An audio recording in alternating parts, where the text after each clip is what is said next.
Tanolon sayang ni batempatnya lonudep mate daerah Aceh tanolon sayang. Baik ibu-ibu, sekarang kita akan belajar hak-hak penyandang disabilitas. Apa saja nanti yang menjadi hak-hak disabilitas kita akan belajar.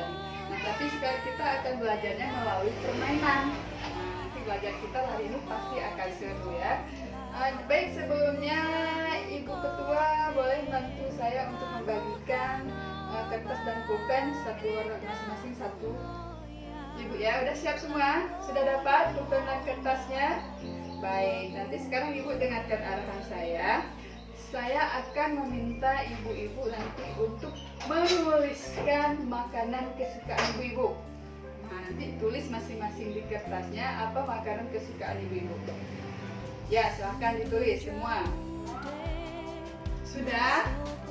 Baik, nah sekarang ibu-ibu cari ibu-ibu yang lain yang jawabannya sama dengan ibu. Coba dicari yang mempunyai jawaban yang sama dengan ibu-ibu, silakan berkumpul. Nah, jika sudah yang sama jawabannya, silakan berkumpul. Yang tidak sama mengasingkan diri. Yang jawabannya tidak sama mengasingkan diri. Sudah dapat semua ya?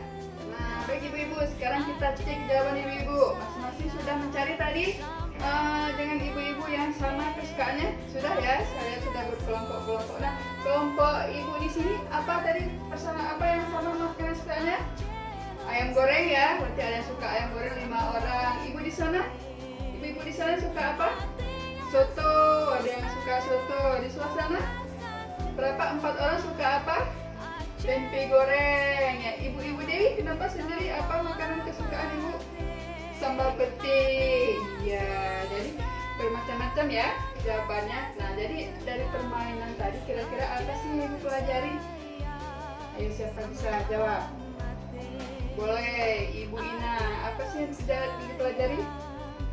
Nah, bahwa kita ada yang persamaan dari permainan tadi, berarti ada ibu-ibu yang mempunyai persamaan kesukaan makanannya. Ada juga Ibu Dewi tadi tidak dia sendiri ya, berarti cuma suka sambal peti. Jadi ada yang tidak sama. Kemudian kira-kira hal apa yang ibu-ibu miliki dan mempunyai kesamaan dengan orang lain? Ayo. Nah, ibu-ibu kelompok ini apa tadi? Berarti sama-sama menyukai apa tadi? Sama-sama menyukai ayam goreng ya. Kemudian perbedaan apa? Jadi apa yang ibu-ibu miliki tapi berbeda dengan orang lain? Nah, jadi ibu-ibu tadi menyukai ayam goreng, sedangkan ibu-ibu kelompok di sini menyukai soto. Jadi ada juga yang tidak sama kesukaan makanannya. Ada yang sama, ada juga ibu-ibu yang menyukai makanan yang lain. Jadi beraneka ragam. Jadi ibu-ibu begitu juga dengan penyandang disabilitas ya. Disabilitas itu adalah bentuk dari keragaman manusia ciptaan Allah. Nah, kemudian mereka juga merupakan warga negara sama seperti kita, sama seperti orang lain. Jadi walaupun mereka punya keterbatasan fisik atau kecacatan fisik, maka mereka itu juga harus diperlakukan sama dengan yang lain. Nah, ibu-ibu, jadi sekarang saya akan tanya bagaimana jika dunia ini kita balik. Nah, kita masyarakat biasa menjadi penyandang disabilitas dan penyandang disabilitas menjadi masyarakat biasa. Kira-kira apakah kita akan berusaha nih untuk memenuhi hak-hak kita? Ya? Tentu saja ya, walaupun kita penyandang disabilitas, tentu kita juga akan berusaha untuk memenuhi hak-hak kita. Karena walaupun kita ini penyandang disabilitas, kita juga adalah warga negara yang sama seperti dengan yang lain yang mempunyai kesamaan hak. Nah, baik ibu, saya mau tanya nih, jadi kira-kira hak apa sajakah yang didapatkan oleh penyandang disabilitas dalam kehidupan sehari-hari? Ayo, siapa bisa jawab? Boleh Ibu Ani, apa? Hak hidup, iya boleh. Ada lagi yang lain? Ya Ibu Sari, apa? Hak untuk bersekolah, boleh. Apa lagi? Siapa lagi? Ibu Ita boleh? hak untuk bekerja? Iya boleh. Jadi sekarang kita tepuk wow dulu buat ibu-ibu yang sudah menjawab. Tepuk wow. Weh. Oh. Weh.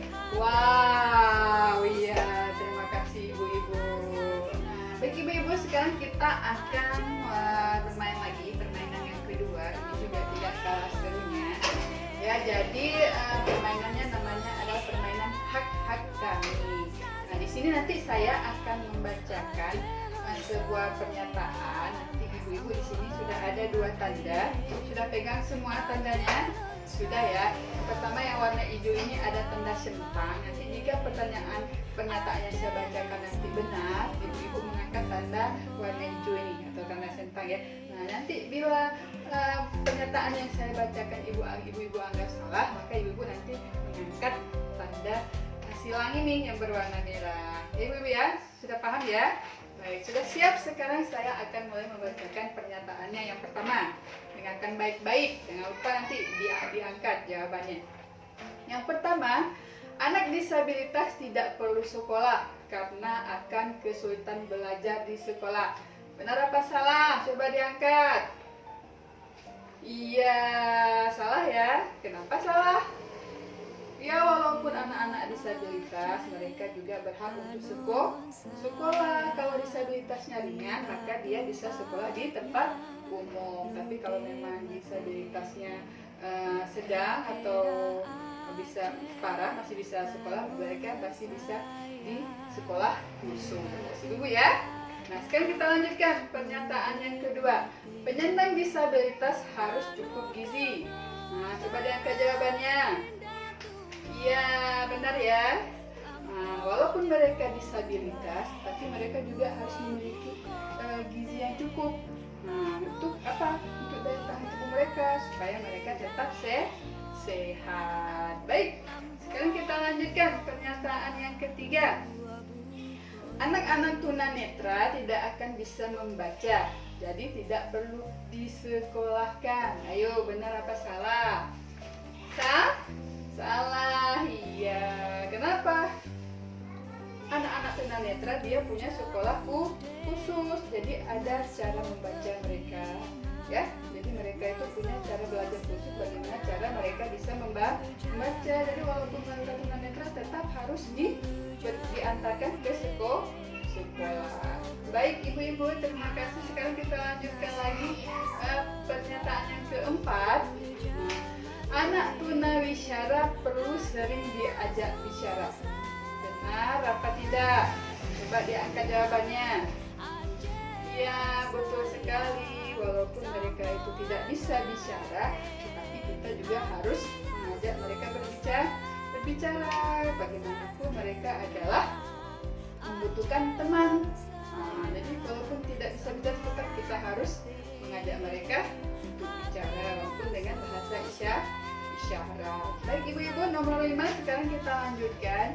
Jika sakit, penyandang disabilitas tidak perlu dibawa ke rumah sakit karena tidak akan bisa sembuh. Nah, benar apa salah? Iya, salah ya. Bagaimanapun, jika mereka sakit, tetap saja harus dibawa ke rumah sakit walaupun memang disabilitasnya susah disembuhkan. Tetapi kalau mereka misalnya demam, batuk, pilek, mereka juga tetap berhak mendapatkan pengobatan, ibu-ibu ya. Baik, kita lanjut sekarang pernyataan terakhir nomor 6. Anak yang memakai kursi roda tidak perlu bermain dengan teman-temannya karena dia sulit berjalan. Betul apa salah? Iya, salah. Walaupun anak-anak duduk di kursi roda, tetapi dia juga butuh teman, ya kan, untuk bermain. Jadi anak-anak permainan tentu saja permainan yang mudah, ya. Jadi mereka juga bisa ikut bermain bersama teman-temannya. Karena dunia anak itu memang dunia bermain walaupun dia memiliki keterbatasan. Jadi pernyataan itu tadi salah, ibu-ibu ya. Baik ibu-ibu, terima kasih sudah memberikan jawabannya. Nah ibu-ibu, tadi kita sudah melakukan permainan yang kedua ya. Nah sekarang mari kita lihat apa saja sih hak-hak penyandang disabilitas. Nah ini sudah saya tadi melakukan pencatnya. Yuk kita lihat sama penyandang disabilitas. Yang pertama adalah mereka berhak untuk hidup, Ibu ya. Jadi penyandang disabilitas itu sama seperti kita, hak untuk hidup. Yang kedua, bebas dari cercaan. Jadi mereka itu tidak boleh dicerca, tapi harus diberikan semangat. Yang ketiga, mendapat perlindungan. Nah, ini mereka juga harus dapat perlindungan baik dari keluarga, masyarakat maupun negara.